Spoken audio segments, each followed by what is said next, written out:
Well, I think the research the circular consortium is doing is quite important as it, first of all, provides some interesting and relevant insight for patients and for us discovering more about atrial fibrillation and the underlying mechanisms of it, but also because I think the circular consortium, at least in the field of biomedical research, is doing something differently in terms of including the patients at the core of the consortium and using this as a quite unique approach to doing research, which isn't done often in this type of medical research, in this type of, even cardiac research that, atrial fibrillation is concerned with.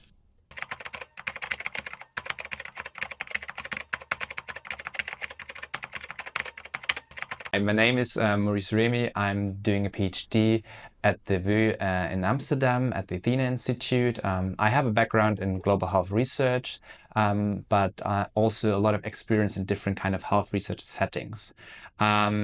I am very interested in the inclusion of different kind of voices in research, in political processes. In my PhD research, I focus on the inclusion of patients and their experiences in shaping health research, in particular now in the setting of atrial fibrillation. In my PhD research, I focus on including patients' experiences and their knowledge that they have acquired on their own to shape a lifestyle intervention. In particular, we want to develop a dietary treatment based on the whole food plant-based diet to help patients change their behavior, their eating behavior, to improve their nutrition and hopefully reduce episodes of atrial fibrillation. In my research, I try to interact as much as possible with patients and get their opinion on like what I'm doing, but also how I'm doing this.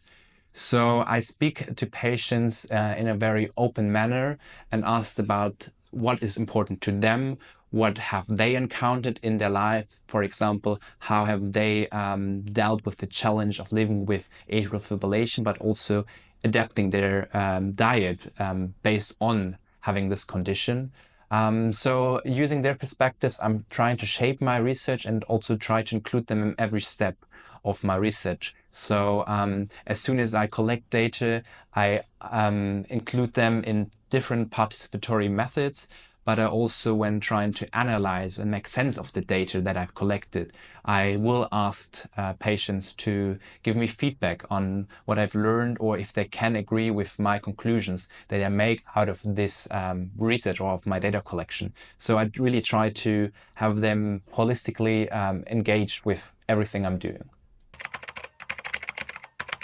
So I think with research, and especially research, the way I'm doing it with including patients at a lot of steps, sometimes the length is unpredictable, especially because patients might not always be available, and we of course also need time to speak with enough patients. I cannot only talk to one person and be like, oh, that's the perspective of patients, because especially with atrial fibrillation, the experience of patients is so unique and so diverse.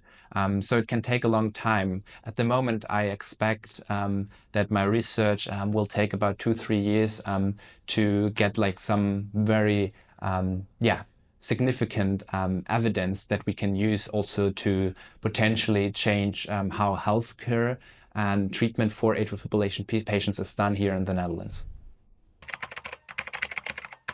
Well, I think there are at least two perspectives, if not even more arguments for why the research is important.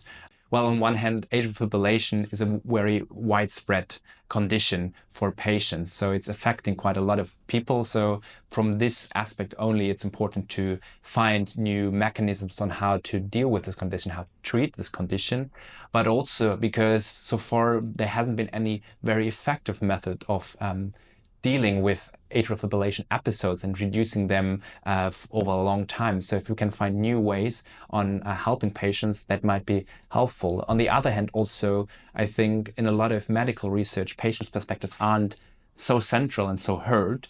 So having this kind of more, not fully groundbreaking, but quite unique research also helps paving new ways of doing patient-centered research, and then in long term having patient-centered healthcare.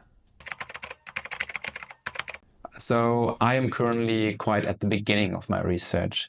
I'm at the moment having a lot of interviews and conversations with patients, with cardiologists, electrophysiologists, and dietists, talking about what a whole food plant-based diet in the context of atrial fibrillation means, but also how can we bring patients to change, how can we help patients changing their behavior. So I'm talking a lot and seeing where there is a need to develop new tools, but also what are the needs that needs to be addressed when speaking about atrial fibrillation, when speaking about dietary change. So this will hopefully then inform the further design of my research and the further ways of how I engage with patients and with their experiencing atrial fibrillation.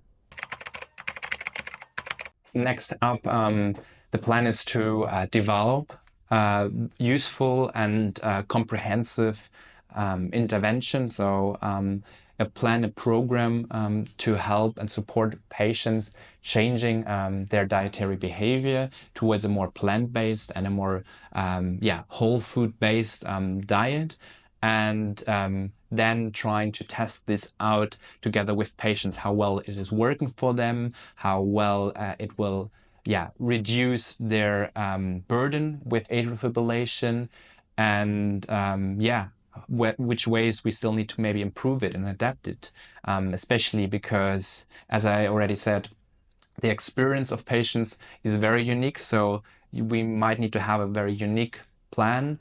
And also, I think just improving it further and further so it really helps everyone to deal with it in some way. Well, I think first of all, I hope to achieve and find a good way on supporting patients to change their nutritional behavior, but also maybe giving them a way of feeling more empowered, feeling more in charge of their condition. So if you can change your diet, you might also deal better with atrial fibrillation and reduce the burden you have with that. And hopefully, that creates like more satisfaction for patients as well in the long term. Well, I would encourage each and everyone who lives with atrial fibrillation to really think about their diet, what they're eating, and how that can affect their health, and how they potentially could change their diet to have better health outcomes. And I think also on the website of the AFib Foundation, we have some resources on that, but also just this existing community that will help each other when someone has a question, how can I change my eating behavior, how can I eat less meat, or how can I have more healthy foods in my diet, where do I find it, do you have any recipes, do you have any experience how to change it? So I think in that sense it's helpful. And then of course also there are surveys happening within that community that help us again in the research, and I am sure I will also rely on it at some point.